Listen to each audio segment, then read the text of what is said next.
नमस्कार सर, मैं संजय कुमार यशोदा नगर से आया हूँ और मेरी तबीयत अचानक इसी सोमवार को बुखार आया हाथ में, जिसकी वजह से मैंने थोड़ा सा वहीं लोकल टैबलेट ले ली थी तो मुझे कुछ आराम मिला। लेकिन मंगलवार को फिर तबीयत खराब हुई तो मैंने बुखार की दवाई ली। लेकिन बुखार की दवाई लेने के बाद मुझे जो है मेरी तबीयत और बिगड़ने लगी रात में। तो खैर मैं समझा कि शायद सुबह तक ठीक हो जाएगी। सुबह तक मुझे बहुत ज़्यादा चक्कर आने लगे, मैं खड़ा नहीं हो पा रहा था। तो फिर मुझे ये हुआ कि मैं यहाँ किसको दिखाऊं। मैंने समझा वहीं किसी डॉक्टर दिखा दूँ। वहीं मेरीगोल्ड हॉस्पिटल है मेरे घर के पास, मैं यशोदा नगर में रहता हूँ।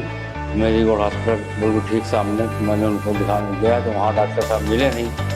तो मुझे मालूम था उन लोगों का यहाँ पे भी आत्माराम हॉस्पिटल बना हुआ है। तो उन्होंने मुझसे कहा आप आत्माराम चले जाइए, वहाँ पर डॉक्टर साहब मिल जाएगा। क्योंकि मैं बिना वाजपेयी डॉक्टर साहब हैं, सर जी को बहुत अच्छी तरह जानता हूँ।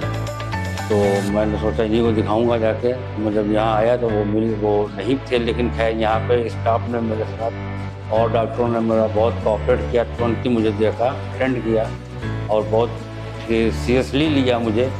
और उन्होंने कहा कि नहीं आप बहुत सही समय पर आ गए हैं, क्योंकि मेरा बीपी उस समय बहुत ज़्यादा हाई हो रहा था, 180 के ऊपर जा रहा था, जिसकी वजह से मेरी तबीयत ज़्यादा ख़राब हो रही थी। उन्होंने मुझे तुरंत एडमिट किया और एडमिट करके तुरंत ट्रीटमेंट शुरू कर दिया।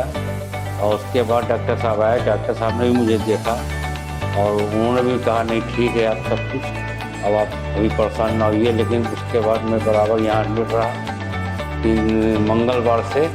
और आज सैटरडे है। अभी सैटरडे को डॉक्टर साहब ने देखा। हाँ, डॉक्टर तोमर सर आते थे, बराबर मुझे ट्रीटमेंट दे रहे थे। इसके लिए मुझे खांसी में एक थेरेपी लेने के लिए मैडम आती थी, तो मुझे थेरेपी से भी बताती थी और थेरेपी देती भी थी। और डाइटिस्ट भी मेरी आती थी एक अलग से। और यहाँ पूरी सुविधा थी, मुझे हर तरह से फैसिलिटीज मिल रही थी। मुझे कभी कोई तकलीफ नहीं महसूस हुई। और मैं इस अस्पताल के लिए बहुत ही शुभ कहूँगा। और मैं चाहूँगा कि ये अस्पताल इस क्षेत्र में, साउथ क्षेत्र में, दक्षिण क्षेत्र में एक उज्जवल भविष्य की तरह रहेगा और इसका नाम और आगे चल के और बढ़ेगा। क्योंकि हम लोगों को अक्सर कर जब कभी कोई होता था तकलीफ तो या तो हाईलाइट जाएँ या रीजेंसी जाएँ। साउथ में मतलब कोई अच्छा अस्पताल नहीं था, लेकिन अब ये अस्पताल बन रहा है और ये इसके मुझे लगता है कि ये जो है वहाँ साउथ में अस्पतालों की कमी को दूर करेगा। तो थैंक यू वेरी मच।